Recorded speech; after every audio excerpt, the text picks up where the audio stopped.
প্রাচীনকালের কথা। নদীর তীরে রামগড় নামে এক সুন্দর গ্রাম ছিল।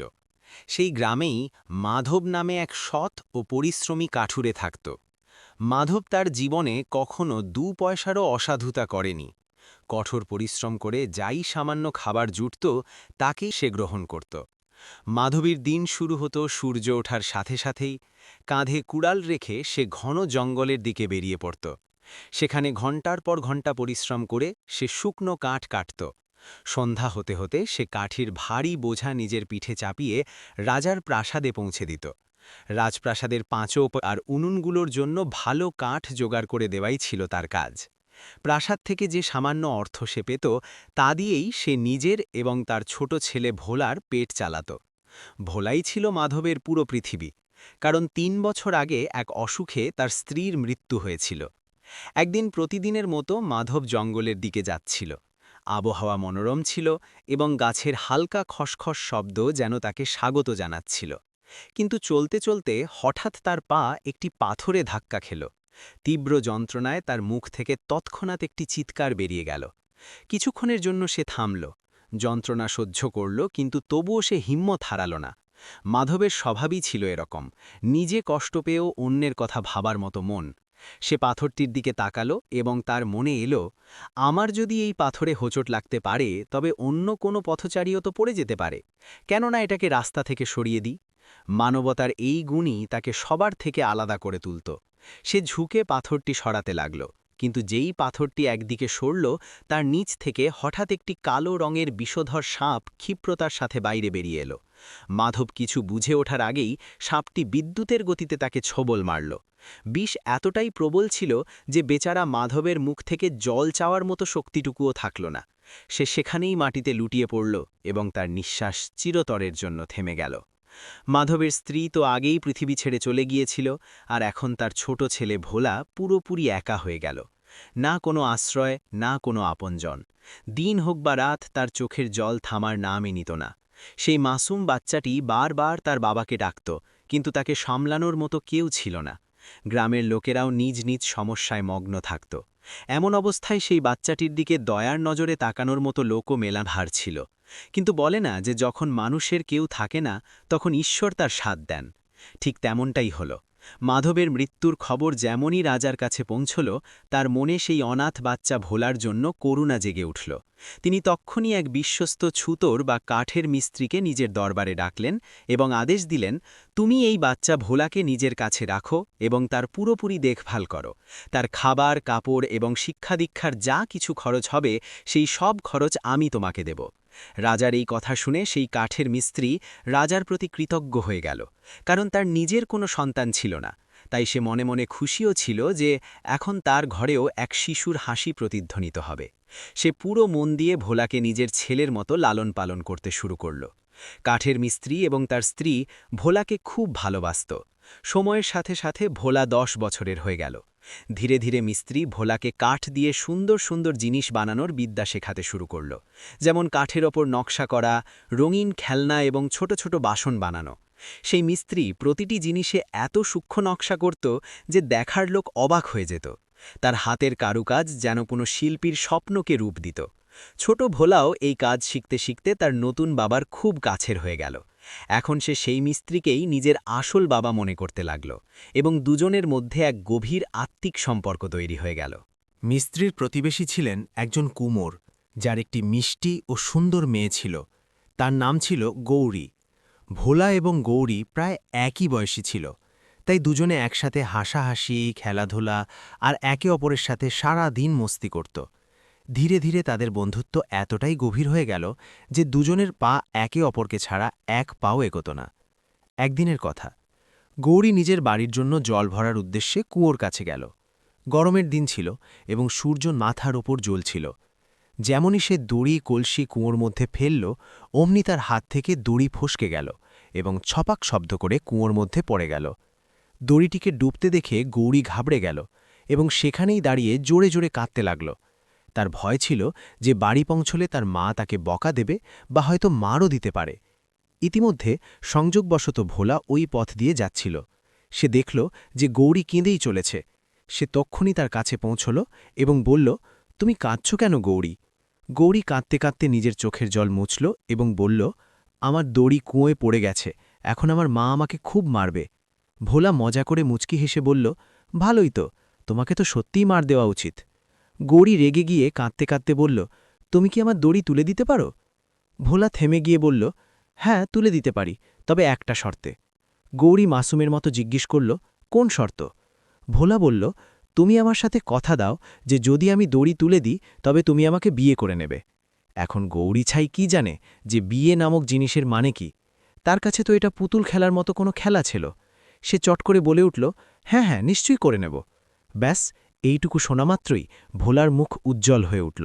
সে তক্ষুনি একটি পাগড়ি নিয়ে এলো এবং কুঁয়োর মধ্যে ঝুলিয়ে দিল। কিন্তু পাগড়ির দৈর্ঘ্য কুঁয়োর গভীরতার সামনে খুব কম ছিল। জলের স্তর পর্যন্ত সেটি পৌঁছতে পারছিল না। ভোলা কিছুক্ষণ চিন্তায় ডুবে থাকল।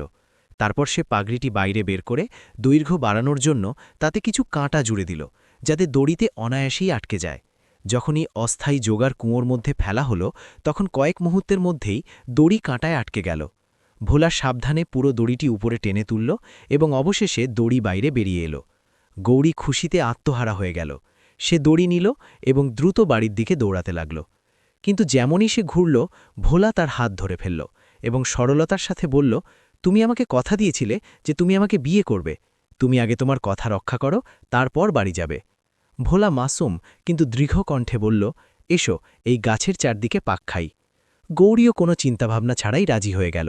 সে তার ওড়নার এক প্রান্ত ধরল আর অন্য প্রান্ত ভোলা ধরে নিল। দুজনে সেই গাছের চারদিকে মাসুমের মতো পাক খেতে লাগল। তারা কি জানত যে এই পাক খাওয়াকেই বিয়ের ৭ পাক মানা হয় এবং এভাবেই দুটো জীবন একে অপরের সাথে বেঁধে যায়। তাদের জন্য তো এটা ছিল স্রেফ ছোটবেলার একটা খেলা। ধীরে ধীরে সময় কেটে গেল। গৌরী এখন এক যুবতী, সুশীলা এবং অত্যন্ত সুন্দরী মেয়ে হয়ে উঠেছে। তার সৌন্দর্যের চর্চা শুধু আশেপাশের গ্রামেই নয়, বরং দূর দূরান্ত পর্যন্ত ছড়িয়ে পড়েছিল। তার রূপ এবং মধুর স্বভাবের কাহিনী এমনভাবে ঘুরে বেড়াত যেন কোনো দুর্লভ সুগন্ধ বাতাসে ছড়িয়ে পড়েছে। ইতিমধ্যে রাজার ছেলে রাজকুমারও গৌরীর সৌন্দর্যের কথা শুনল। প্রথমে তো সে গুরুত্ব দেয়নি, কিন্তু যখন বারবার গৌরীর নাম শোনা গেল, তখন তার মনে কৌতূহল জাগল। একদিন সে নিজেই গিয়ে গৌরীকে দেখার সিদ্ধান্ত নিল। পরের দিনই রাজকুমার গৌরীর সাথে দেখা করার জন্য নিজের ঘোড়ায় চড়ে রওনা হয়ে গেল। কিছুক্ষণ পরেই সে সেই গ্রামে পৌঁছে গেল যেখানে গৌরী থাকত। যেমনই সে গৌরীকে দেখল, সে তার সৌন্দর্যে মোহিত হয়ে গেল। শুধু একটা নজরেই যথেষ্ট ছিল। রাজকুমার তার প্রেমে ডুবে গিয়েছিল। প্রাসাদে ফিরেই সে নিজের বাবার সামনে জেদ ধরে বলল, বাবা, আমি বিয়ে করলে শুধুই গৌরীকে করব। রাজা এ কথা শুনে সমস্যায় পড়ে গেলেন। তার একদমই পছন্দ হল না যে তার ছেলে এক গরিব কুমোরের মেয়েকে নিজের রানী বানাবে। তিনি কোনোভাবেই এই বিয়ে হতে দিতে চাইতেন না। কিন্তু রাজকুমারের জেদ দিন দিন বাড়তে লাগল। সে খাওয়া দাওয়া ছেড়ে দিল, দরবারে যাওয়া ছেড়ে দিল, এমনকি কারো সাথে কথাও বলত না। তার এই ব্যবহারে রাজা চিন্তিত হয়ে পড়লেন। তিনি মন্ত্রীদের কাছে পরামর্শ নিলেন। সব মন্ত্রী বললেন যে রাজকুমারের ইচ্ছা পূরণ করা উচিত, নতুবা রাজ্যের ভবিষ্যতের উপর বিরূপ প্রভাব পড়তে পারে। অনেক ভেবেচিন্তার পর রাজা অবশেষে নিজের ছেলের বিয়ে গৌরীর সাথে করানোর সিদ্ধান্ত নিয়ে নিলেন এবং এই শুভ সংবাদ কুমোরের বাড়িতে পাঠিয়ে দিলেন। গৌরীর বাবা যেমনই এই সংবাদ শুনল, তার খুশির কোনো সীমা থাকল না।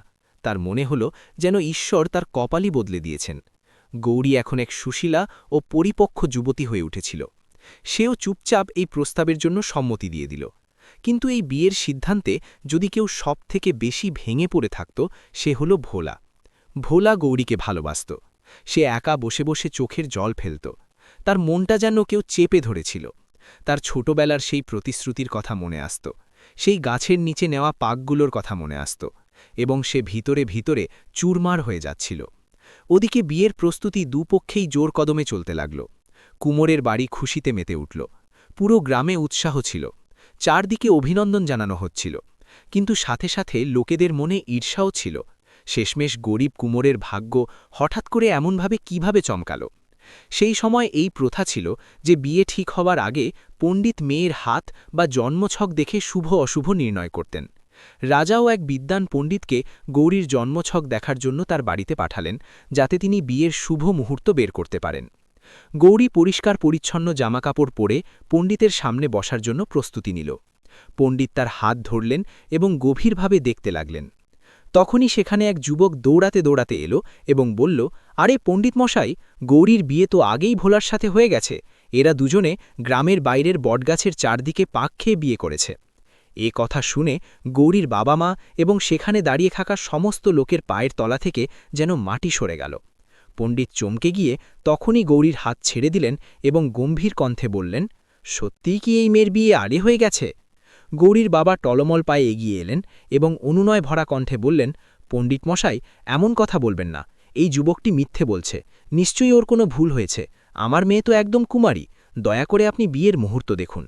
কিন্তু পণ্ডিত কঠোর স্বরে বললেন, আমি এই কথার সত্যতা যাচাই না করে পরের কোনো কাজ সম্পন্ন করতে পারি না। হতে পারে তোমরা নিজেদের স্বার্থের জন্য সত্যি লোকাচ্ছ। তোমরা রাজার ছেলের সাথে এক বিবাহিত মেয়ের বিয়ে কিভাবে দিতে পারো? এই কথা শোনা মাত্রই গৌরীর চোখে যেন রক্ত নেমে এলো। সে রাগে কাঁপতে কাঁপতে এগিয়ে গেল এবং ঝটকা দিয়ে গৌরীর হাত ধরে বলল, ঠিক ঠিক বল, এটা কি ব্যাপার? সত্যিই কি তোর বিয়ে হয়ে গেছে? বেচারি গৌরী ভয়ের চোটে কাঁপতে লাগল। তার কাছে কোনো জবাব ছিল না। তার নজর অজান্তেই পাশে দাঁড়িয়ে থাকা ভোলার ওপর গিয়ে স্থির হল। সেই ভোলার ওপর, যার সাথে সে ছোটবেলায় অজান্তে এমন এক প্রতিশ্রুতি দিয়েছিল যার গুরুত্ব সে তখন বুঝতেই পারেনি। একে একে ছোটবেলার স্মৃতিগুলো তার মনে জেগে উঠল। সেই বটগাছ, সেই খেলার ছলে নেওয়া পাকগুলো, ওড়নার আঁচল আর সেই মাসুম হাসি। গৌরীর মুখ লজ্জা আর ভয়ে লাল হয়ে গেল। অবশেষে তার চোখ নিচু হল এবং সে কাঁপা কণ্ঠে পণ্ডিতের সামনে সব সত্যি সত্যি বলে দিল। সে বলল, পণ্ডিত মশাই, ওটা তো শুধু ছোটবেলার খেলা ছিল, আমাদের কোনো বোঝাই ছিল না।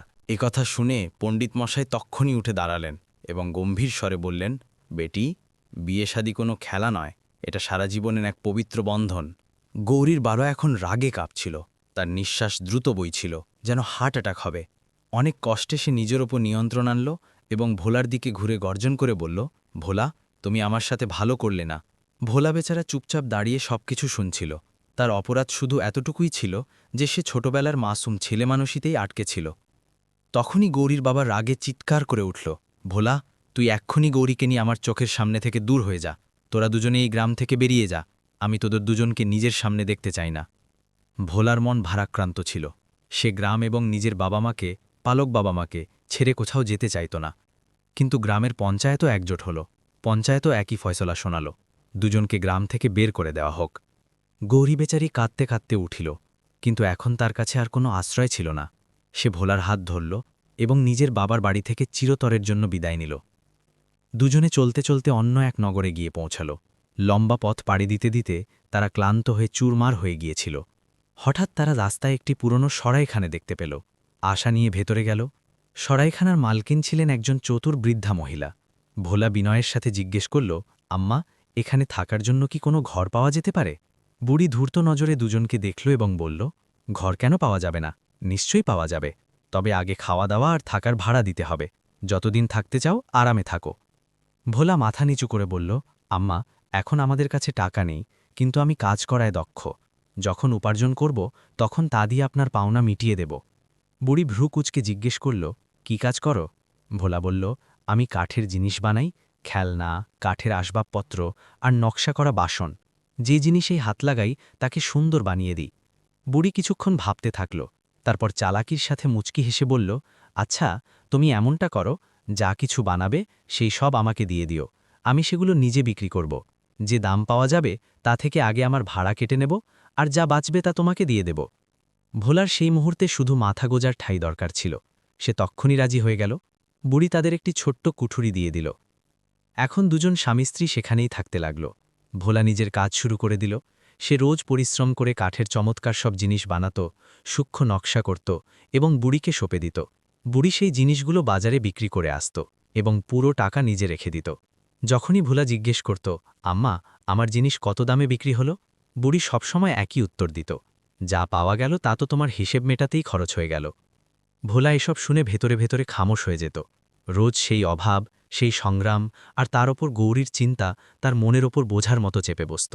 একদিন সন্ধ্যায় যখন দুজনে তাদের ছোট ঘরের বাইরে স্তিমিত আলায় বসে দিনভর ক্লান্তি দূর করছিল, গৌরী ধীরে ধীরে বলল, ভোলা, আমাদের গায়ে যে কাপড় আছে তাও এখন ছিঁড়ে তেনা হয়ে গেছে।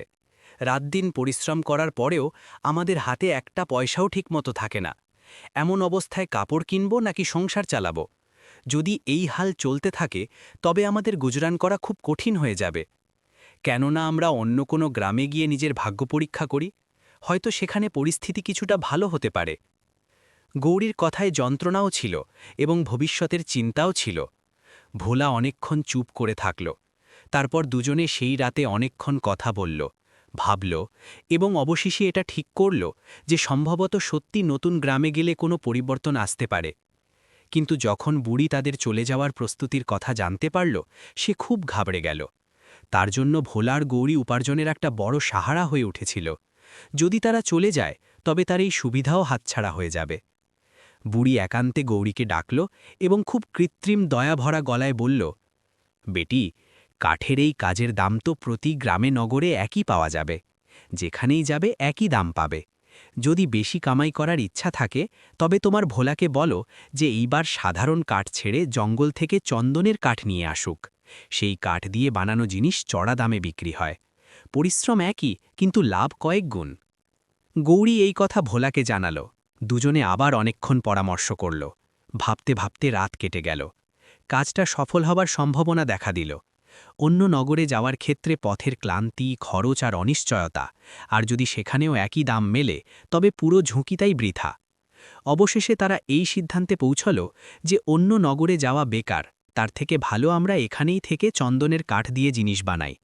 যদি ভাগ্য সহায় থাকে তবে এই কাজই আমাদের ভাগ্য বদলে দিতে পারে। ভোলা কিছুদিন পর বুড়িকে জিজ্ঞেস করল, আম্মা, এই চন্দনের কাঠ আসলে পাওয়া যায় কোথায়? বুড়ি আঙুল দিয়ে পশ্চিম দিকে ইশারা করে বলল, এই নগরের পশ্চিমে একটা খুব ঘন জঙ্গল আছে, ওখানেই চন্দনের গাছ লাগানো আছে। যদি কাঠ চাই তবে ওখানেই যেতে হবে। ভোলা দৃঢ় সংকল্পের সাথে বলল, ঠিক আছে, আমি কালই সেই জঙ্গলের দিকে রওনা হয়ে যাব। আমার অনুপস্থিতিতে আপনি দয়া করে আমার স্ত্রীর খেয়াল রাখবেন। পরের দিন খুব সকালে ভোলা সূর্য ওঠার আগেই উঠে পড়ল। হাতে নিজের ধারালো কুড়াল, কাঁধে ছোট এক ঝোলা, আর মনে নিজের গৌরীর ভালোবাসা নিয়ে সে জঙ্গলের দিকে চলতে শুরু করল। জঙ্গলের বাইরের অংশটি অত্যন্ত মনোরম ছিল। সবুজ গাছপালা, কিচিরমিচির করা পাখি, আর মাটিতে ছড়িয়ে থাকা সূর্যের সোনালি রশ্মি। কিন্তু যেমন যেমন ভোলা ভেতরে এগোতে লাগল, জঙ্গল ধীরে ধীরে ঘন আর রহস্যময় হয়ে উঠল। গাছের উচ্চতা সূর্যের আলো আটকে দিচ্ছিল। চারদিকে অদ্ভুত সব খসখস শব্দ, অজানা আওয়াজ, আর বাতাসে গাছের হালকা এক সুগন্ধ ছড়িয়েছিল। ভোলা কুড়াল কাঁধে ঝুলিয়ে ক্রমাগত চলতে থাকল। চলতে চলতে সে জঙ্গলের অনেকটা ভেতরে পৌঁছে গেল। কয়েক ঘণ্টা ধরে সে ঘন জঙ্গলে ঘুরে বেড়াচ্ছিল, কিন্তু তার মনে হচ্ছিল যেন এই জঙ্গল কখনো শেষ হবে না। ভোলার বুক দ্রুত কাঁপছিল, কিন্তু তবুও সে সাহস সঞ্চয় করে এগিয়ে চলল। চলতে চলতে সে হঠাৎ দূরে জলের চমক দেখতে পেল। যখন সে কাছে পৌঁছল তখন দেখল এক শান্ত বিশাল সরোবর তার সামনে, তার চারদিকে বিশাল সব গাছের ঘন ঝোপ দাঁড়িয়েছিল, যেন বহু যুগ ধরে সেই স্থানের রক্ষা করছে। ভোলা এক মুহূর্ত থেমে ভাবতে লাগল, এই বুড়ি তো কোনো কিছু না ভেবেই আমাকে কত বড় বিপদে ফেলে দিল। আমি এখান পর্যন্ত তো এসে তো গেলাম, কিন্তু ফিরব কিভাবে? তার মনে অদ্ভুত এক আতঙ্ক ছড়িয়ে পড়ল। তখনই তার নজর এক গাছের নিচে বসে থাকা এক সাধুর ওপর পড়ল। সাধু অত্যন্ত শান্ত মুদ্রায় চোখ বন্ধ করে ধ্যানমগ্ন ছিলেন, এবং তার চারদিকে যেন এক দিব্য প্রকাশ ছড়িয়ে পড়ছিল। ভোলা তখনই বিনম্রভাবে তাকে সাদর প্রণাম জানাল। সাধু ধীরে ধীরে চোখ খুললেন এবং খুব স্নেহের সাথে জিজ্ঞেস করলেন, বেটা, তুই এই জনহীন আর বিপজ্জনক জঙ্গলে একা কিভাবে চলে এলি? ভোলা শ্রদ্ধার সাথে বলল, বাবা, আমার চন্দনের কাঠের প্রয়োজন। ঘরের পরিস্থিতি এমন যে আমাকে এই কাজ করতেই হবে। সাধু গম্ভীর স্বরে বললেন, চন্দনের জঙ্গল এখান থেকে অনেক দূরে আমার বাচ্চা। সেখানে যাওয়া সহজ নয়, সেখানে বন্য পশুদের কবজা আছে। যদি বাস্তবে তোর মনে সাহস থাকে তবে তোর ডান হাতের দিকে সোজা এগোতে থাক। সাধুর কথা শুনে ভোলার পা যেন থমকে গেল। সে ভাবতে লাগল, এতটা পথ তো পাড়ি দিয়েই ফেলেছি, এখন আরও আগে যেতে হবে। খালি হাতে ফেরা তো একদমই ঠিক হবে না। অবশেষে সে সাহস সঞ্চয় করল এবং সাধুর বলা দিকে চলতে শুরু করল। অনেকক্ষণ ধরে চলতে চলতে ক্ষুধা তৃষ্ণা সহ্য করে বহু পাহাড় আর উপত্যকা পার করল। বাতাসে চন্দনের হালকা সুগন্ধ আসতে লাগল এবং সে বুঝে গেল যে সে সঠিক রাস্তায় আছে। কয়েক ঘণ্টার কঠিন যাত্রার পর অবশেষে সে চন্দনের জঙ্গলে পৌঁছে গেল। উঁচু উঁচু গাছ থেকে ছড়িয়ে পড়া সুগন্ধ যেন তার মনে নতুন শক্তি ভরে দিচ্ছিল। সে নিজের কুড়াল বের করল এবং বাছাই করা চন্দনের কাঠ কাটতে শুরু করল। তারপর সে ঘাস পাতা জোগাড় করে এক বড় বোঝা বানাল। সেটিকে মজবুত করে দড়ি দিয়ে বাঁধল এবং খুব কষ্টে নিজের কাঁধে তুলে নিল। একা মানুষ এত ভারী বোঝা কতক্ষণ তুলে রাখবে? কিছুটা পথ চলে, আবার কাঠের বোঝা নিচে রেখে নিঃশ্বাস সামলায়, আবার তোলে এবং আগে এগোয়। এইভাবে ক্রমাগত সংগ্রাম করতে করতে সে বনের অর্ধেকেরও বেশি পার করে ফেলল। ভোলা যথেষ্ট ক্লান্ত হয়ে গিয়েছিল, তাই একটি শান্ত হ্রদের কিনারে বসে আরাম করতে লাগল। সে কাঠগুলোর বোঝা মাটিতে রাখা মাত্রই হঠাৎ বনের ভেতর থেকে একটি বুক কাঁপানো আর্তচিৎকার শুনতে পেল। কোনো মহিলার চিৎকার শুনে ভোলা সতর্ক হয়ে গেল। সে দেরি না করে কাঠের আঁটি সেখানেই ছেড়ে দিল, কুঠার হাতে তুলে নিল এবং দ্রুত সেই দিকে দৌড়ে গেল। অল্প দূরে পৌঁছে সে দেখল যে একটি খুনি ভাল্লুক একটি গরুকে মাটিতে চেপে ধরেছে এবং পরের মুহূর্তেই তাকে ছিঁড়ে ফেলতে চলেছে। ভোলার ভেতরের সাহস হঠাৎ জেগে উঠল। সে কিছু না ভেবেই নিজের কুঠার ঘোরাল এবং জোরদার হামলা করে দিল। ভাল্লুকটি যন্ত্রণায় গরুকে ছেড়ে ঘুরে দাঁড়াল এবং ভয়ঙ্কর গর্জন করে ভোলার ওপর ঝাঁপিয়ে পড়ল। ভাল্লুকের চোখে রক্তের তৃষ্ণা পরিষ্কার দেখা যাচ্ছিল। ভোলা পুরো শক্তি দিয়ে দ্বিতীয়বার আঘাত করল। কিছুক্ষণ ভয়ঙ্কর লড়াইয়ের পর ভাল্লুকটি মাটিতে পড়ে গেল, নিস্থর হয়ে চিরকালের জন্য শান্ত হয়ে গেল। কিন্তু এই সংঘর্ষে ভোলা বুড়িভাবে আহত হয়ে গিয়েছিল। তার শরীরে গভীর ক্ষত তৈরি হয়েছিল এবং রক্ত দ্রুত বইছিল। যেই মুহূর্তে সে ভাবল যে হয়তো সে দাঁড়িয়ে থাকতে পারবে, সেই মুহূর্তেই তার চোখের সামনে অন্ধকার নেমে এলো এবং সে মাটিতে পড়ে পুরোপুরি জ্ঞান হারিয়ে ফেলল। ভোলার যখন ধীরে ধীরে জ্ঞান ফিরল, তখন তার মনে হলো যেন সে কোনো অজানা দুনিয়ায় চলে এসেছে। তার চোখ খুললে সে নিজেকে একটি ছোট কিন্তু অত্যন্ত পরিষ্কার পরিচ্ছন্ন মাটির কুঁড়েঘরে শুয়ে থাকতে দেখল। কুঁড়েঘরের ভেতর রোদের হালকা আভা এক কোণ দিয়ে আসছিল এবং তার পাশেই একজন বৃদ্ধা মহিলা চিন্তিত চোখে তার দিকে তাকিয়ে বসেছিলেন। ভোলা যন্ত্রণায় কাতরাতে কাতরাতে জিজ্ঞেস করল, আম্মা, আপনি কে? আমি এখানে কিভাবে এলাম? বৃদ্ধা মহিলা তার কপালে হাত বুলিয়ে মৃদুস্বরে বললেন, বেটা, আমার স্বামীও তোমার মতোই কাঠুরে ছিল। অনেক বছর আগে এক দুর্ঘটনায় তার মৃত্যু হয়েছিল এবং তারপর থেকে আমি একাই এই বনের কুঁড়েঘরে থাকি। সারা বছর বন থেকে ভেষজ লতাপাতা সংগ্রহ করি এবং যখন ঋতু বদলায় তখন সেগুলো নগরে গিয়ে বিক্রি করে আসি। সেই আয় দিয়েই আমার সংসার চলে। ভোলা ব্যথায় ভরা গলায় জিজ্ঞেস করল, কিন্তু আমি এখানে পৌঁছলাম কিভাবে? বৃদ্ধা মহিলা দীর্ঘশ্বাস ফেলে ভোলাকে সব কথা জানালেন এবং বললেন, বেটা, লড়াইয়ে তুমি অনেক জখম হয়ে গিয়েছিলে এবং সেখানেই পড়ে গিয়েছিলে। আমি তোমাকে কোনোভাবে তুলে নিজের কুঁড়েঘরে নিয়ে এসেছি। ভোলা ওঠার চেষ্টা করতে লাগল, কিন্তু বৃদ্ধা মহিলা তৎক্ষণাৎ তার কাঁধের হাত দিয়ে আটকে দিলেন এবং বললেন, নড়ো না বেটা, তোমার শরীর থেকে অনেক রক্ত বেরিয়ে গেছে। বেশি নড়াচড়া করলে ক্ষত আবার খুলে যাবে। আমি তোমার জখমে বনের তাজা ভেষজ পিষে লাগিয়ে দিয়েছি। ভগবান চাইলে তুমি দ্রুতই ঠিক হয়ে যাবে। এরপর অনেক দিন পর্যন্ত ভোলা সেই কুঁড়েঘরে অসুস্থ হয়ে পড়ে থাকল। বৃদ্ধা মহিলা তার এমন সেবা করলেন যেন সে তার নিজের ছেলে। তিনি রোজ তার জন্য কোয়াথ বানাতেন, ভেষজ ঔষধ লাগাতেন এবং তাকে সাহস যোগাতেন। অন্যদিকে দূরের নগরে গৌরী এবং সরাইখানার মালকিন বুড়ির জীবন সমস্যায় ঘিরতে লাগল। ভোলার হঠাৎ নিখোঁজ হয়ে যাওয়ায় গৌরীর অবস্থা শোচনীয় হয়ে পড়ছিল। সে সব সময় বিষণ্ণ থাকত, ভগবানের কাছে নিজের স্বামীর কুশল কামনা করে প্রার্থনা করত। সরাইখানার মালকিন বুড়িও নিজের স্বার্থের চিন্তায় পড়ছিল। ভোলার চলে যাওয়ায় তার আয় বন্ধ হয়ে গিয়েছিল এবং এখন গৌরীর অন্নসংস্থানও তার কাছে বোঝা হয়ে দাঁড়িয়েছিল। সে গৌরীকে বিদায় করার ফন্দে আটতে লাগল। গৌরী সুন্দরী ছিল, যতটা মাসুম ততটাই সরল। বুড়ির মনে লোভ জেগে উঠল। সে ভাবল, একে যদি কোনো ধনী মানুষের কাছে বিক্রি করে দিই তবে প্রচুর টাকা পাওয়া যাবে, কেননা একে দিয়েই ফায়দা তোলা যাক। একদিন বুড়ি শহরের এক সম্পন্ন সওদাগরের কাছে গিয়ে নিজের মতলব জানাল। সওদাগর নিচু স্বরে বলল, আগে মেয়েটিকে দেখতে হবে, দাম তো তারপরই ঠিক হবে। বাড়ি ফিরে বুড়ি মিষ্টি কথায় গৌরীকে ভোলাতে শুরু করল। তুমি তো সারাদিন এইভাবে মনমরা হয়ে বসে থাকো বেটি, চলো আমি তোমাকে এক ভালো জায়গায় নিয়ে যাই, মনটাও ভালো হবে। গৌরীর কোথাও যাবার ইচ্ছে ছিল না, কিন্তু বুড়ি বারবার বলতে থাকল, চাপ দিতে থাকল, এবং অবশেষে গৌরী বাধ্য হয়ে রাজি হয়ে গেল। বুড়ি তাকে সারা রাস্তা মিষ্টি কথায় ভুলিয়ে রাখল, কিন্তু তার চেহারায় লোকানো লোভ গৌরী বুঝতে পারল না। দুজনেই সওদাগরের বাড়িতে পৌঁছল। বুড়ি গৌরীকে ভেতরে সওদাগরের স্ত্রীর কাছে বসিয়ে দিল এবং নিজে চুপি চুপি বাইরে এসে সওদাগরের সাথে দেখা করতে লাগল। তাকে সাথে নিয়ে সওদাগর দরজার পর্দা কিছুটা সরাল এবং ভেতরে বসা গৌরীর এক পলক দেখে নিল। গৌরীর মাসুম চাঁদের মতো উজ্জ্বল মুখ দেখে সওদাগরের চোখ চকচক করে উঠল। তার মনে তৎক্ষণাৎ লোভ জাগল। আরে, এ তো ভারী সুন্দর কন্যা। একে যদি রাজার প্রাসাদে দাসী বানিয়ে বিক্রি করে দিই, তবে সোনার থলি হাতে আসবে।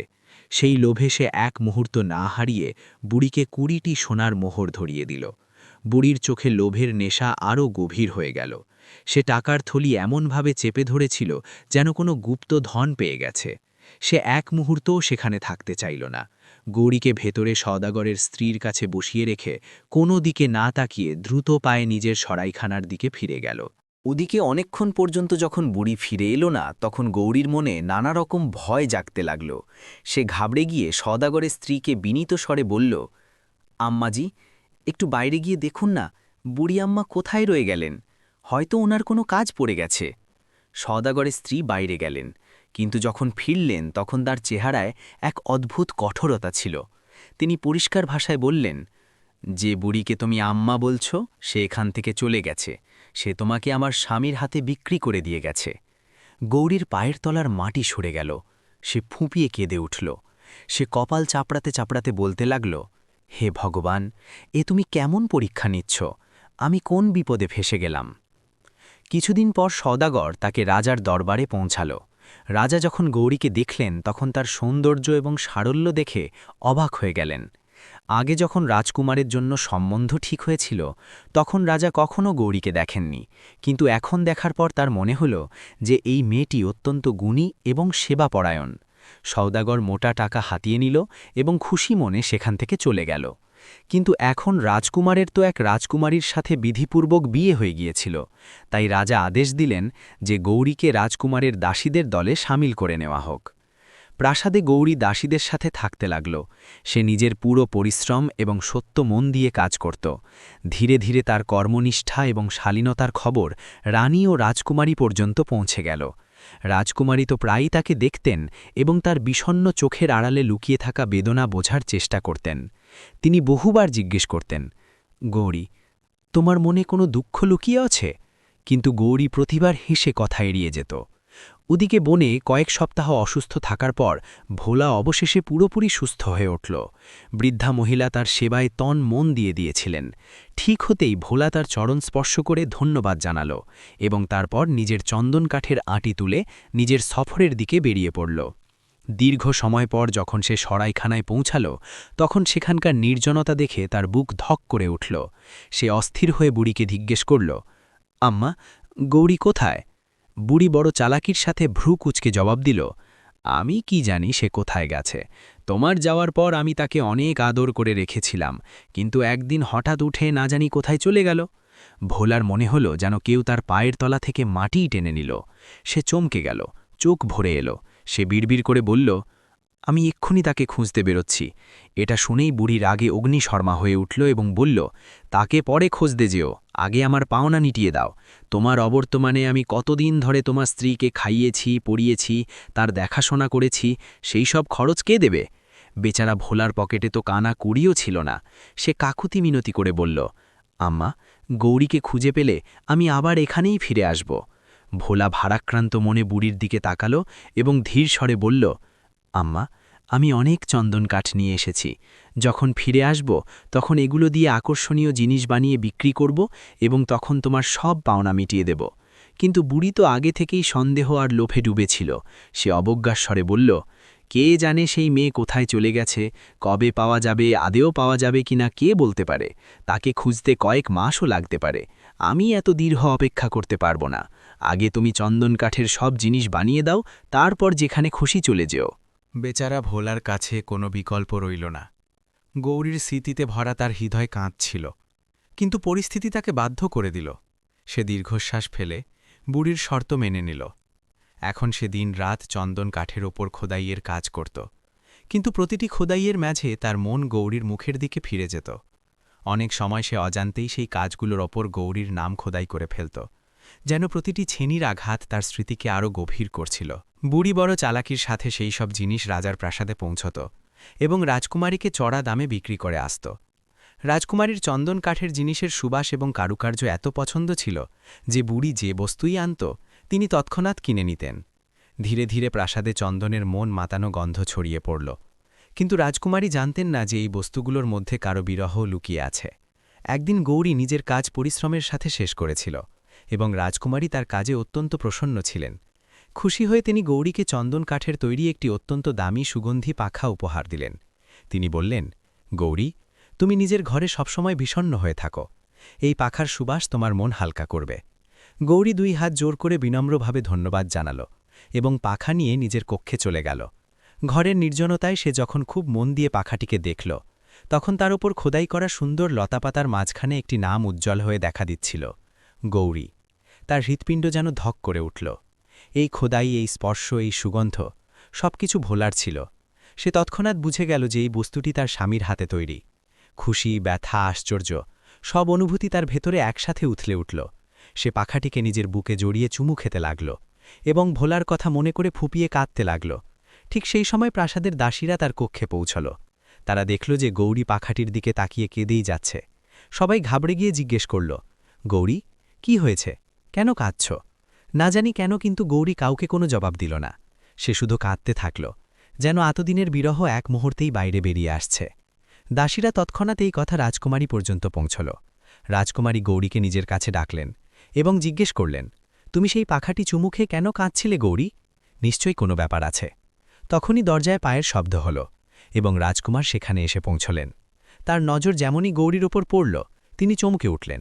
আরে, এ তো সেই কুমোরের মেয়ে যাকে আমি একসময় বিয়ে করতে চেয়েছিলাম। রাজকুমারের মুখ থেকে আশ্চর্য এবং আবেগপূর্ণ শব্দ বেরিয়ে এলো। গৌরী স্তব্ধ হয়ে গেল। রাজকুমারী এটা শুনলে তার চেহারাও আশ্চর্যে ভরে গেল। তিনি তৎক্ষণাৎ জিজ্ঞেস করলেন, আপনি এই মেয়েটিকে কিভাবে চেনেন? রাজকুমারীর প্রশ্নে রাজকুমার কয়েক মুহূর্তের জন্য থমকে গেলেন। তিনি বুঝতে পারছিলেন না যে এত দ্রুত সত্যিটা বলে দেওয়া ঠিক হবে কিনা। তাই তিনি হালকা হাতের ইশারায় রাজকুমারীকে বুঝিয়ে দিলেন যে আমি তোমাকে সবকিছু পরে বিস্তারিত বুঝিয়ে বলবো। রাজকুমারীও রাজকুমারের চোখে লুকানো গাম্ভীর্য বুঝতে পারলেন। তাই তিনি আর কিছু জিজ্ঞেস করলেন না। তখনই রাজকুমার গৌরীর দিকে তাকালেন এবং শান্ত স্বরে বললেন, গৌরী, এখন তুমি কোনো ভয় ছাড়া সত্যি সত্যি বলো যে তোমার সাথে এখন পর্যন্ত কি হয়েছে।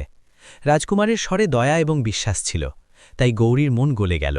সে দীর্ঘশ্বাস নিল এবং কাঁদতে কাঁদতে নিজের পুরো কাহিনী শুনিয়ে দিল।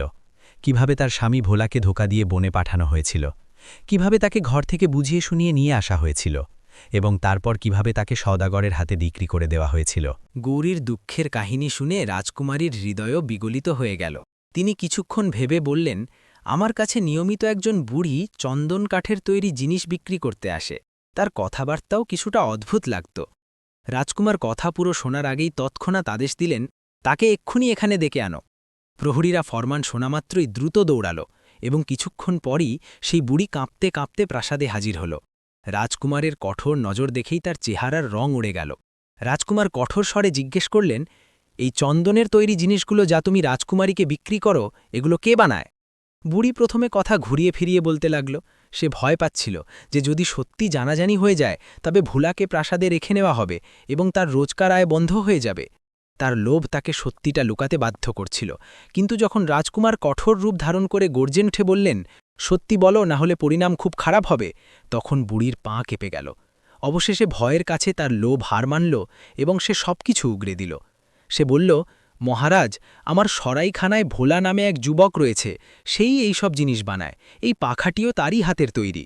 রাজকুমার তৎক্ষণাৎ প্রহরীদের পাঠালেন। শীঘ্রই ভোলাকে প্রাসাদে আনা হল। কিছুক্ষণ পর গৌরীকেও সেখানে ডাকা হল। দীর্ঘ বছরের বিচ্ছেদ যেন এক মুহূর্তে শেষ হয়ে গেল। যখন গৌরী ভোলাকে সামনে দেখল, সে দৌড়ে গিয়ে তার গলায় জড়িয়ে ধরল এবং 2 স্বামী স্ত্রী ফুপিয়ে কাঁদতে লাগল। চারদিকে নিস্তব্ধতা নেমে এলো, শুধু তাদের কান্নার শব্দ শোনা যাচ্ছিল। অন্যদিকে বুড়ি তো যেন পাথর হয়ে গেল। সে ভাবতে লাগল, এবার তো সব ফাঁস হয়ে যাবে, আমার সব চাল ধরা পড়ে যাবে। তার চোখে ভয় এবং অনুশোচনা দুইই ভাসছিল। রাজকুমার নিজের প্রহরীদের আদেশ দিলেন যে বুড়ির প্রতিটি পদক্ষেপ এবং প্রতিটি ধোঁকাবাজির পুরো তদন্ত করা হোক। ধীরে ধীরে সব পরিষ্কার হয়ে গেল, কিভাবে সে ছলে ভোলা এবং গৌরীকে আলাদা করেছিল, কিভাবে তাদের থেকে টাকা হাতিয়েছিল এবং কিভাবে তাদের অসহায়তার সুযোগ নিয়েছিল। সত্যি সামনে আসার পর রাজকুমার কড়া স্বরে বললেন, এমন দুষ্টু মহিলাকে শাস্তি পেতেই হবে। রাজকুমারের আদেশে বুড়িকে তৎক্ষণাৎ জালিয়াতি এবং মানুষ কেনাবেচার অপরাধে কারাগারে নিক্ষেপ করা হলো। যে টাকা পয়সা সে ভোলা এবং গৌরীর থেকে ঠকিয়ে নিয়েছিল সব বাজেয়াপ্ত করা হলো এবং পুরো সততার সাথে সেই স্বামী স্ত্রীকে ফেরত দেওয়া হলো। এর সাথে রাজকুমার নিজের ব্যক্তিগত কোষাগার থেকেও তাদের পর্যাপ্ত ধন প্রদান করলেন, যাতে তারা সম্মানের সাথে নিজেদের নতুন জীবন শুরু করতে পারে। ভোলা এবং গৌরী সেই গ্রামে একটি সাধারণ বাড়িতে থাকতে লাগল। একদিন ভোলা এবং গৌরী ঘরের জিনিসের জন্য বাজারে গিয়েছিল। যখন তারা ফিরছিল তখন দেখল যে একটি গাছের নিচে মানুষের ভিড় জমে আছে। ভোলা তৎক্ষণাৎ দৌড়ে সেখানে পৌঁছাল। সে দেখল যে একজন বৃদ্ধ মানুষ মাটিতে অজ্ঞান হয়ে পড়ে আছেন। ভোলা যখন সেই বৃদ্ধের মুখ দেখল তখন তার পৃথিবীই পাল্টে গেল। এই বৃদ্ধ অন্য কেউ নন, বরং ভোলার কাঠুরে বাবা ছিলেন, যিনি প্রখর রোদের কারণে অজ্ঞান হয়ে পড়ে গিয়েছিলেন। তার জামাকাপড় খুব নোংরা এবং জীর্ণ অবস্থায় ছিল। নিজের বাবার এমন অবস্থা দেখে ভোলার চোখ ভরে এলো। সে তাদের গৌরীর সাহায্যে সেখান থেকে তুলে নিজের বাড়ি নিয়ে এলো। যখন তার জ্ঞান ফিরল তখন তিনি ভোলাকে নিজের পাশে বসা দেখলেন। তিনি ঝট করে উঠে ভোলাকে নিজের বুকে জড়িয়ে ধরলেন এবং ফুঁপিয়ে কাঁদতে লাগলেন।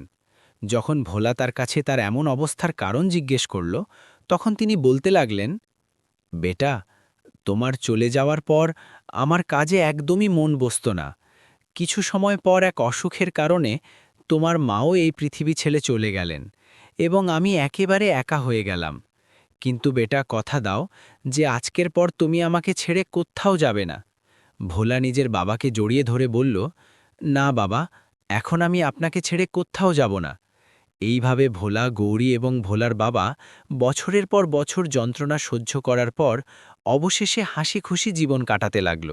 বন্ধুরা, এই গল্প থেকে আমরা একটি অত্যন্ত গুরুত্বপূর্ণ শিক্ষা পাই যে ঈশ্বরের কাছে দেরি আছে কিন্তু অন্ধকার নেই। ঈশ্বর দেরিতে দেন কিন্তু অবশ্যই দেন।